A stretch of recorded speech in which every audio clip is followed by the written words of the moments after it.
उन गांवों में जाएगा, सरपंचों से मिलेगा, जितने भी गांव उस एरिया में पड़ेंगे, ट्रैक के दोनों तरफ। उसमें जैसा कि अब आपने बताया जी, और अभी ये चल भी रहा है, कहीं कहीं ये अब जहाँ इम्प्लीमेंट है वो लागू कर दिया गया है। सरपंचों की मदद से, वार्ड पार्षदों की मदद से स्कूल में, हॉस्टल में या जहाँ जहाँ इस तरह की जो गैदरिंग है वहाँ जाके हमारी जो ब्रीफिंग है वो शुरू है और उसका इफेक्ट भी दिखाई दे रहा है। ये एक अच्छी योजना है जो ऊपर से ही इम्प्लीमेंट की स्कीम है। उसमें हमारी ओर से मतलब उसमें हर 2 महीने में एक मीटिंग इंस्पेक्टरों द्वारा ली जाएगी। उसमें ऐसे आदमी होंगे कि रेल में कोई सुझाव देना चाहें या रेल में इस तरह का कोई क्राइम है तो वो एक रेल मित्री उस योजना का नाम दिया गया है कि वो करना भी शुरू कर दिया है कि ये वहाँ सरपंच से मिलकर के या वार्ड पार्षद से मिलकर के, तो हम चाहते हैं कि वो पब्लिक डोमेन में जाए, क्योंकि जब वो पब्लिक डोमेन में जाएगा तो वहाँ बैठे तो 100 लोग हैं लेकिन वो और हज़ार या लाखों लोगों तक पहुँचेगी। तो उसमें आप लोग मीडिया का सपोर्ट ले सकते हैं, बाकायदा सोशल मीडिया का सपोर्ट ले सकते हैं, क्योंकि ऐसा भी जैसा आपने कहा तो शायद हमने अभी देखा नहीं कि वहाँ पर कोई ऐसा साथ में हो जो पब्लिक डोमेन में इन चीज़ों को ले जाए। पब्लिक डोमेन में जाना जरूरी है। तो सही बात है, ये चीज़ें आगे से पब्लिक डोमेन में जरूर हैं जी, सर पर चले जाएंगे सर। बिल्कुल। और एक सर ये मेरा प्रश्न आप कह सकते हैं इसे कि जैसा हम देखते हैं कि यहाँ पर जो कुछ रेलवे के खाली क्वार्टर है जो अबेंडन है एक तरह से या डिसमेंटल है, तो वहाँ हम देखते हैं कि सर वहाँ पर स्मैकची या इस तरह के जो लोग हैं वो वहाँ पर उसमें ज़्यादातर रहते हैं। तो ऐसा क्या अपनी तरफ से कोई प्रयास हो सकता है कि जितने भी रेलवे के खाली क्वार्टर्स या जो इस तरह की जगह पड़ी हुई है वहाँ पर उन्होंने अपना अड्डा बना रखा है एक तरह से, अपन जहाँ पर बैठे हैं इस समय वहाँ के अगर मैं राइट हैंड पर अपन सेक्शन जो SSC है उसका ऑफिस से सामने रोड जाती है जो कि जूनियर इंस्टीट्यूट की तरफ जाती है, वहाँ भी कई सारे ऐसे खाली पड़े हुए हैं। तो वहाँ पर वो सुबह से जमावड़ा लग जाता है उनका और वो कोशिश करते हैं कि वहाँ पर, क्योंकि वो देखने वाला कोई नहीं है तो इस तरह से वो ऐसी उन चीज़ों को वहाँ पर आकर के नशा करते एक तरह से।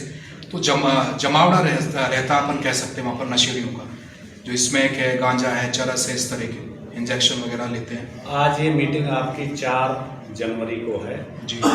5 जनवरी को आपको इस पर एक्शन दिखाई देगा जी। बहुत बढ़िया, बहुत धन्यवाद। आप फिर भी सर कोई विचार मन में चल रहा हो कैसे इम्प्लीमेंट करेंगे इसे? नहीं, आप लोग सुझाव दो, मैंने आपको बताया कि भाई वहाँ हमने इस तरह से किया है।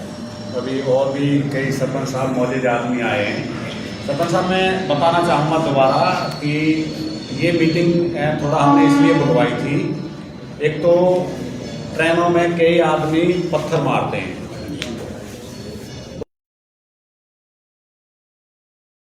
और पैसेंजर को भी चोट लगती है। एक गाय ट्रैक पर काफ़ी आ रही है, मतलब एवरेज जो मैंने बताया आपको मथुरा से लेके और नागदा तक डेली 6 या 7 गाय डेली कट रही है। देखो हम वैसे तो कहते हैं कि हम हिंदू और गाय ये हो, और हमारी गाय कट रही है तो फिर कहीं ना कहीं फर्क तो हम कर रहे हैं अपने वचनों में और अपने धर्म में, है ना। तो गाय को भाई किसी की तो गाय है, इतनी तो आवारा नहीं है जो सबकी सब ट्रैक पे ही आ रही है।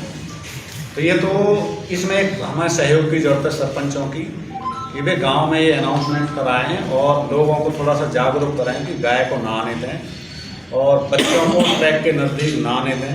ऐसा कोई आदमी दिखाई देता है कि जो ट्रैक के नज़दीक आता है उसमें गांव वालों की भी ड्यूटी बनती है, और जितनी हम अनाउंसमेंट कराएंगे इन चीज़ों का, क्योंकि इससे बेनिफिट किसी को नहीं है, सबको ही नुकसान है। तो इसलिए आज ये मीटिंग बुलाई गई थी, तो इसमें कि सुझाव आप सबके सब दें और अच्छा क्या हो सकता है। पहली हमारी 15 दिन पहले मीटिंग हुई थी सवाई माधोपुर में, तो वहाँ के सरपंचों ने मस्जिदों से, मंदिरों से अनाउंसमेंट शुरू करवा दी है। देखो कोई भी अच्छी चीज़ हो, हम सब जानते हैं, हमारा ये समाज है, हम सब जानते हैं कि भाई सुबह हमें एक्सरसाइज करनी चाहिए, मेहनत करनी चाहिए, ईमानदारी से करना चाहिए, लेकिन यही बात अगर कोई रिपीट करता रहे, हर महीने में कोई ना कोई बात आती रहे, तो चीज़ वही है, फिर वो अच्छे तरीके से इम्प्लीमेंट हो जाती है। सब जानते हैं पत्थर नहीं मारना चाहिए, लेकिन आप लोग मौजूद आदमी कहोगे तो उसका बिल्कुल असर होता है इस चीज़ का। तो इसलिए आप लोग, हमने यहाँ आज आमंत्रित किए हैं, आप इसमें सुझाव दो, हमें क्या करना है, जो मेरे से संबंधित काम होगा, जैसे अभी बताया साहब ने, तो ये हम कल से ही शुरू करेंगे। कल इसमें गिरफ्तारी होनी ही होनी है, ठीक है जी। मतलब असामान्य तत्व अपने एरिया में तो रहना ही नहीं चाहिए, और अगर सिविल का एरिया है तो उनकी आप हेल्प लो, और मेरे लेवल से किसी को कहना है तो कहो उसमें। मतलब अपराधी को पता लगना चाहिए कि जेल के एरिया में कदम रखा है तो तेरा कदम वहाँ से मतलब बिल्कुल ही हल्के लगना। इसमें एक चीज और है सर, गाय तो रुक जाएगी लेकिन नील गाय प्लेटफॉर्म